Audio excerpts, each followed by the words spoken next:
నేను నా తండ్రి దగ్గరికి వెళ్తా. నోయోమి ఐగుప్తుకు పోలే, బెత్లెహేమ్కి వచ్చింది. సమస్తము కోల్పోయింది. కోల్పోయిన సమస్తమును పొందుకుంది. బోయజ్ దగ్గర తన కుటుంబానికి పోషణ.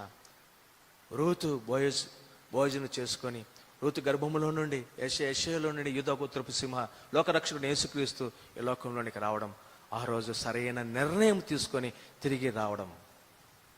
ఈరోజు నువ్వు తీసుకున్న నిర్ణయం మీద నీ బంగారు భవిష్యత్తు ఆధారపడి ఉంది. లోతు తప్పు నిర్ణయం తీసుకున్నాడు, వెళ్ళిపోయినాడు, సమస్తం కోల్పోయినాడు. తిరిగి అక్కడ ఒక మంచి నిర్ణయం తీసుకుని అబ్రహాం దగ్గరికి వచ్చింటే లోతు ఇంకా చాలా అధ్యాయాలలో మనకు కనపడేవాడు. కానీ అక్కడ రాలేదు, కనుమరుగైపోయినాడు. ఈనాడు నీవు నేను తీసుకునే తీర్మానం మీద మన భవిష్యత్తు ఆధారపడి ఉంది. ఒకరించుదాం, అటు ఇటు వెళ్ళొద్దండి.